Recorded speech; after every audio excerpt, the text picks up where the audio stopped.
É um prazer ceder essa entrevista aqui pro pessoal de Patos. Adoro a cidade, já estive aí com o Dominó e depois sozinho. E agora conhecendo Sou Patos. Estou aqui para o que deve é.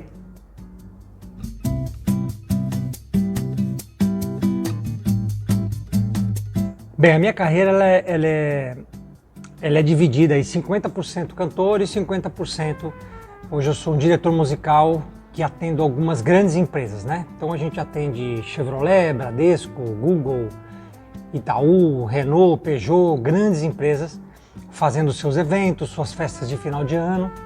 E aí eu acabei criando uma empresa que chama Nigro Entretenimento.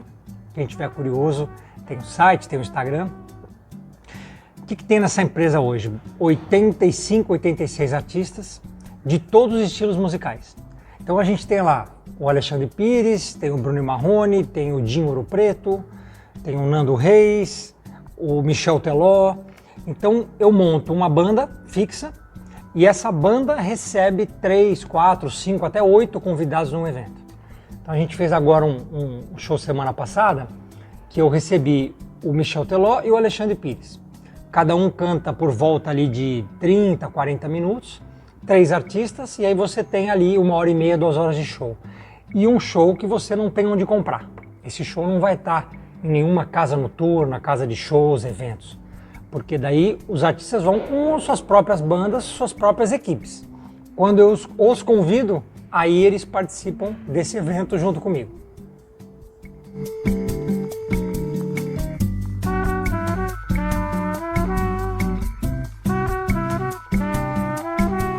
Olha, reunir, eu posso te afirmar que é praticamente impossível, porque as nossas vidas tomaram rumos muito diferentes, né? Se todo mundo tivesse continuado na música, seria simples, como o Sandy Júnior voltou, como o Titãs voltou, porque todo mundo continuou fazendo música. No Dominó não, os outros 3 partiram para rumos muito diferentes e isso faz com que seja muito difícil a reunião de todos, mas 40 anos não vai passar em branco e a gente deve produzir um documentário, um especial, alguma coisa realmente contando toda essa história. Acho bacana as novas gerações entenderem que tamanho teve esse grupo, né? Alguns foram muito grandes, né, naquela época, dos anos 80. RPM, Balão Mágico, Trem da Alegria, Dominó, são grupos assim que vendiam 1 milhão, 2 milhões de discos por ano, lotavam estádio de futebol. A gente tinha grandes artistas que hoje estão aí estouradas e que eram fãs e seguidoras do grupo, então a gente já tem alguns depoimentos, não posso dar esse spoiler de quais são, mas gente muito grande, atrizes da Globo, grandes cantoras. Então assim, eu acho que é mais do que merecido a gente poder deixar esse legado aí, mostrar para as novas gerações o que foi o Grupo Dominó, o que foram aqueles 10 anos. Eu fiquei 8 anos no grupo, fiquei de 85 a 92, 93, e aí logo em seguida entrou o Rodrigo Faro no meu lugar e ficou mais 2 anos. Então é muito difícil uma boy band durar tanto tempo e com certeza as pessoas vão ter um documentário bem bacana.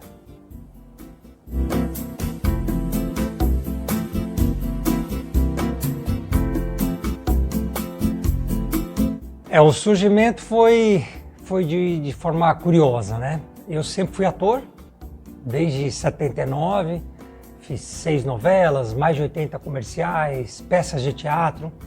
E numa das novelas que eu fiz, que foi Anarquistas Graças a Deus na TV Globo, eu cantei numa cena. Especificamente, nem lembro o que eu cantei, mas eu cantei, cantarolei. E alguém da Sony Music, que era a CBS, a gravadora, viu e pediu para a Globo o meu contato para me chamar para um teste para uma boy band, que era o Dominó. E aí eu fui para esse teste, nem sabia que cantava, cantei ali por acaso, o meu foco era realmente a interpretação, era ter continuado como ator. E aí fui para o teste, maravilha. Chegamos lá no dia, eu era o número 331 na fila, então você imagina quantas pessoas tinham ali. E aí acabei passando depois de 3 meses e me tornei o vocalista da banda, né? O líder vocal da banda. Os outros meninos, Eles tomaram rumos diferentes, como eu falei na resposta anterior. O Marcelo hoje mora nos Estados Unidos, mora em Orlando e trabalha com importação e exportação. O Marcos é publicitário, é presidente de uma das maiores agências de publicidade do Brasil. O Nil, além de ter se formado advogado, ele também é pastor e trabalha com uma igreja, não sei especificamente nomes e tudo, mas você vê que são caminhos muito diferentes, né? O Marcos talvez o mais próximo, né? Que publicidade e música caminham juntas, né? Mas os outros dois estão em caminhos muito diferentes. Então por isso que eu acho muito pouco provável uma reunião fazendo show, mas o documentário vai sair.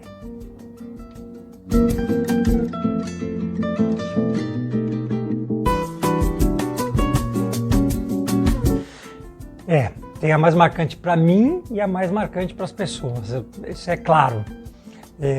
O Dominó no primeiro disco teve 2 grandes sucessos, que foi Companheiro e Ela Não Gosta de Mim, né? Músicas lançadas no Fantástico, cantavam no Chacrinha, grandes programas de televisão, Globo de Ouro, um dia desses até vi uma reprise do Globo de Ouro, muito bacana. Em seguida a gente veio com o disco 2, Jura de Amor, uma música que tocou muito também, foi tema de novela.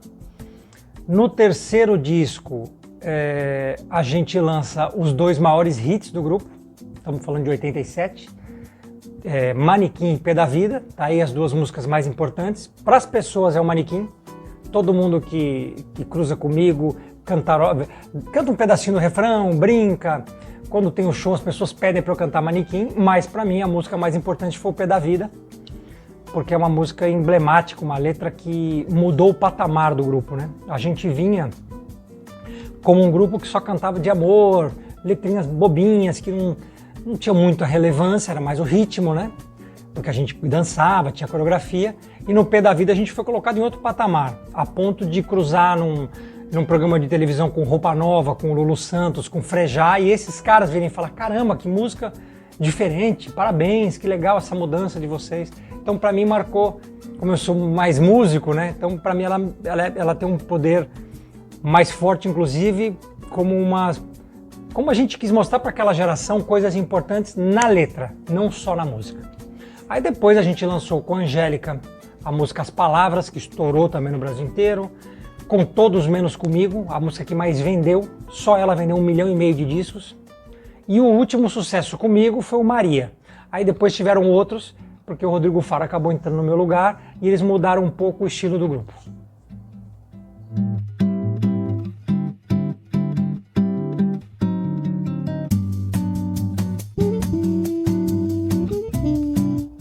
Eu posso dizer sem ter que parar para pensar que a música hoje é pior, né? A qualidade é pior, né? A gente tem uma qualidade tecnológica maior, talvez a sonoridade seja mais pura, mais limpa, né? A gente está usando tudo digitalmente, não tem mais o analógico, mas a qualidade, né? A gente nunca mais vai ver, pelo menos no Brasil, né? Eu tenho certeza, a gente não vai ver mais um Lulu Santos, um Cazuza, um Renato Russo, não vai mais. Esses artistas parece que realmente não vão nascer mais. Vinham alguns, né, vindo ali de filhos da ditadura e tal, então tinham muito mais consistência nas letras, outros mais poetas, e hoje é o ritmo. Tocou uma batida legal, a galera sai dançando e vamos que vamos ser felizes. Acho que o Brasil está muito pobre artisticamente, se você comparar com fora do país, né? Quando a gente vê um Bruno Mars, né? Quando a gente vê uma Dua Lipa, um Justin Timberlake, uma Lady Gaga, a gente não vê isso aqui, literalmente. Mas é um país que hoje acabou sendo dominado por 2 estilos de música, né? Você tem o sertanejo, tem muita gente muito talentosa e muita gente ruim, como qualquer estilo, e você tem esse lado o que virou o pop brasileiro, que eu acho que ficou mais em cima da história do funk. Talvez a Anitta, né, tenha puxado esse segmento com força, né?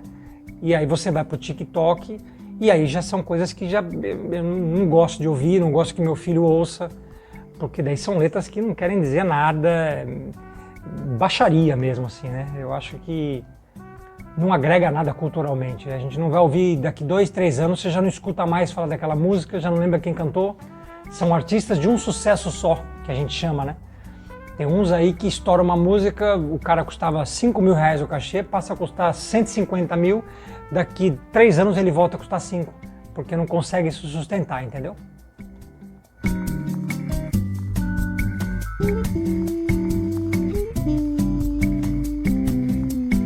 Olha, eu acho que primeiro tem uma quantidade muito grande de artistas, né? Tanto de duplas como de artistas solo. Existem cantores realmente espetaculares, né? A Simone Mendes aí agora que está solo, o Edson do Edson Hudson, os antigos, né? Chororó, Zezé, Leonardo, Daniel, o Bruno do Bruno e Marrone, o Belucci do Marcos e Belucci, são cantores espetaculares. A gente tem que respeitar musicalmente, mesmo se você não gosta da música. São cantores espetaculares. E aí, o sertanejo, eu acho que... Acho não. Ele teve a inteligência que o rock não teve nos anos 80. Eles se uniram. Eu nunca vi um dueto dos anos 80 do Dinho Ouro Preto cantando com o Frejá. Eu nunca vi um dueto nos anos 80 da Paula Toller cantando com a Rita Lee. Nunca vi, nunca fizeram. E aí você vê os sertanejos, eles estão sempre juntos. Eles já criaram amigos, né? Que eram as 3 maiores duplas do Brasil juntas. Quando você vê uma entrevista, eles sempre pedem para ouvir música de algum outro sertanejo. Eles não veem eles como competidores ali, não tem uma competição. Claro que existe, como qualquer setor, mas eles fortalecem o movimento. E a gente sabe também, a gente que é do meio, que tem um forte investimento também que vem até do agronegócio, que apoia esses artistas. E aí os grandes, é óbvio que se estabelecem e conseguem construir as suas carreiras.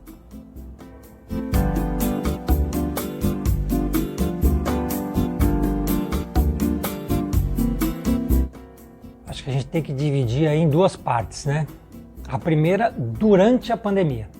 Foi um setor absolutamente esmagado. A gente não teve apoio de lado nenhum, de prefeitura, de estado, de governo, nenhum. A gente, por exemplo, eu sou um cara que eu conseguiria viver hoje de direito autoral. Eu tenho muitas composições desde a época do grupo. Hoje eu faço aberturas de telejornal para SBT, Record, abertura do Celso Portiolli, Eliana, Jornal do SBT, Rodrigo Faro, eu tenho muitas aberturas. Então isso me gera uma quantia que eu poderia viver hoje de direito autoral, sem fazer show.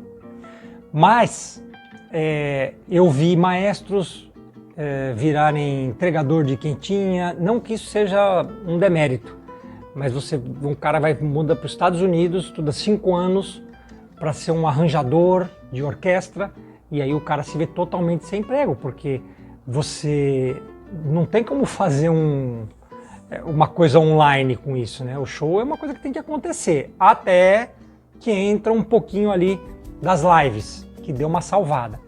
Mas os grandes artistas, e que tinham compaixão com os músicos, com os holds, técnico de som, técnico de luz, maquiador, cenógrafos, todas essas pessoas chegaram a quase passar fome. Então, muitos se uniram e começaram, inclusive, a enviar cesta básica, que chegou nesse ponto. E a gente teve muitas promessas de governadores, de um monte de gente naquela época que a gente fazia reunião, para tentar ter algum subsídio, alguma coisa que pudesse nos ajudar, desconto, imposto de renda, e nada foi cedido para a gente. Quando muda para a segunda parte, que é a que a gente vive hoje, tá vindo uma bonança mesmo assim. As pessoas estão, os artistas triplicando os seus cachês e as pessoas estão pagando. É muito doido. Então agora chegou um momento da gente tentar tapar o buraco. Vai ser difícil, porque 2 anos sem entrar R$1, realmente eu acho que vai ser muito difícil isso voltar. Mas chegou a hora da gente conseguir realmente respirar, dar emprego. Hoje eu pago o dobro que eu pagava para os músicos para tentar compensar esse momento. E aí é a hora das pessoas se unirem e não pensarem só em si, né? Porque se os contratantes estão nos querendo para os shows corporativos e sociais, é a hora de quem está com a gente, que a gente chama de família, né? Nossa segunda família, também essas pessoas também terem um respiro aí de um momento tão difícil que a gente passou.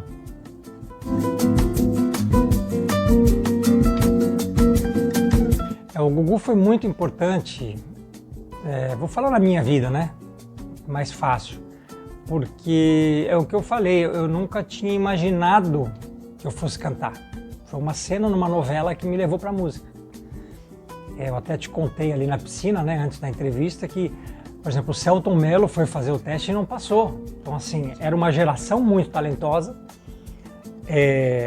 Eu até então achei que fosse seguir minha carreira de ator, como ele seguiu, e é um gênio, para mim é o melhor da nossa geração. E aí abriu essa possibilidade. Então aí eu fui correr atrás, fui aprender música, fui estudar composição, produção, e aí eu fui me especializar na história. Mas foi um cara que viu em mim ali naqueles 500 meninos do teste, um cara que pudesse ser um líder vocal de uma boy band. Então, eu não tenho como dizer como realmente mudou minha vida, né? 180 graus. Era um cara muito comprometido com o profissionalismo do grupo. Então, assim, ele era capaz de gravar fitas de VHS de todos os programas que a gente fazia na semana. Então, a gente ia no programa dele, no Raul Gil, no Chacrinha, no Bolinha e tantos outros que tinham. Aí ele pegava e virava a madrugada assistindo e vendo erros na coreografia e vendo uma resposta que a gente deu para o entrevistador, que a resposta não foi legal, não fazia parte do que ele imaginava para o grupo. Então, assim, tinha um profissionalismo, como eu disse, e um regime quase militar, assim, das coisas saírem todas certas, que aquilo acabou me tornando o profissional que eu sou hoje. Quando você é jovem, você acha um saco, né? Você fala, meu Deus do céu, esse cara tá me... Porque todo mundo levantou o braço esquerdo e eu levantei o direito, ele tá achando ruim. Mas por isso que o grupo durou tanto. Tinha realmente esse olho o tempo inteiro pro melhor do grupo. Como fazer com que aquele grupo durasse mais. Então, assim, era um profissional realmente de mão cheia, um cara com muita visão. Na morte foi muito estranho, assim, porque o Marcelo, que cantava comigo, morava muito próximo dele em Orlando, naquela casa onde ele acabou sofrendo um acidente. E eles estavam indo com a mulher fazer exames no hospital e viu o Gugu chegando numa maca. Então, assim, nós ficamos sabendo muito antes da imprensa. A imprensa ficou sabendo, sei lá, 8, 10 horas depois. Então, assim, algo absolutamente chocante, uma tragédia. É um cara jovem que estava indo visitar os filhos ali e sofreu um acidente desse. E não tem como não mexer com todo mundo que estava ali, né? Porque é uma tragédia. E é um cara que tinha muito, muito ainda para fazer pela televisão. O filho dele, eu vi esses dias no Marcos Mion, no Luciano Huck, também parece que quer seguir essa carreira. Então imagina você ter um pai com aquela capacidade, aquele talento para te colocar num caminho, né? Então, realmente uma tragédia, uma pena, e foi muito duro para todo mundo que estava ali e recebeu essa notícia.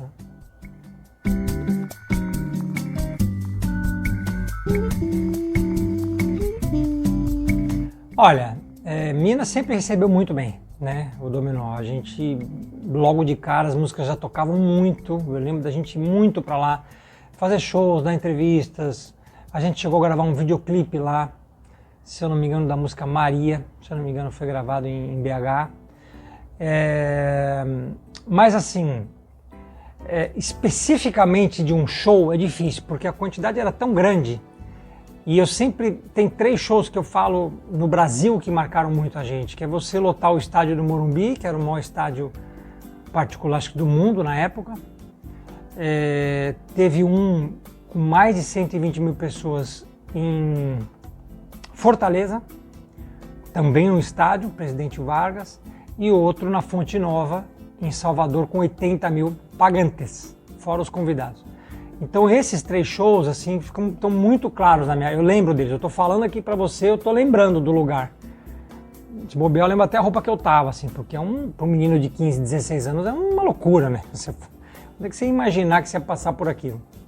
Mas Minas eu tenho esse carinho, assim. A gente voltou muito, Patos também, eu fui muito com o grupo, depois eu fui sozinho. Eu não lembro o nome, tem uma feira agropecuária lá, se eu não me engano, não é isso? Fiz show lá também.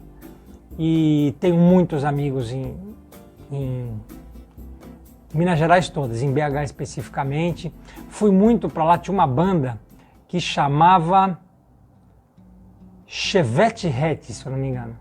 Que era uma banda que tocava num bar bacana, super transado ali. E ele recebia os cantores como convidados. Então eu fui para lá, Evandro Mesquita, Léo Jaime, Dinho Ouro Preto, Supla. Eu lembro que cada semana eles levavam um artista. Então teve uma época que era tão legal a participação que eu fui tipo durante um mês 4 vezes. Eu fui todas as sextas-feiras, mais ou menos isso. Então aí eu fui fazendo uma teia de amigos ali que eu alimento até hoje.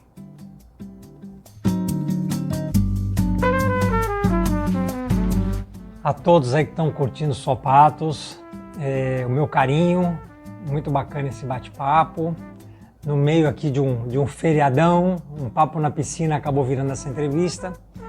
E o que eu tenho para dizer é simples, assim, tenho um filho de 13 anos, né? Vai fazer 13 anos agora em dezembro. Se vocês puderem levar um pouco de boa música, cultura para essa molecada, vai ser muito importante. Porque a gente realmente vive um momento musical no país que esse tipo de coisa a gente não vai conseguir levar para os nossos filhos. Eu fui agora num espetáculo que revive os anos 80 e eu fui por ele, fui pelo meu filho, para ele ver o que foi o Legião Urbana, o que foi o Ney Matogrosso, o que foi o Roupa Nova, o que foi o Dominó. Todo mundo com seus estilos totalmente diferentes, mas levando arte e levando cultura, que é uma coisa que hoje eu sinto muita falta no que está rolando no nosso país. Acho que é isso. Leve cultura, mostre coisa antiga, vai lá atrás, busca Beatles, busca Roberto Carlos, busca lá atrás e vem trazendo e mostrando para os filhos que eles vão te agradecer no futuro. Baixo astral, cambalacho e muito pouco amor à vida. Golpe na vida e o mundo em volta da ferida. Em transes loucos, transas nossas, de mãos atadas, vistas grossas. É muito pouco amor à vida. Golpe na vida, tão pondo fogo no planeta. E quem não tá vira careta. A fina flor do preconceito, de cor, de raça, de sujeito. Isso tem jeito. Real Lola nas paradas e gerações desperdiçadas em tantas lutas sem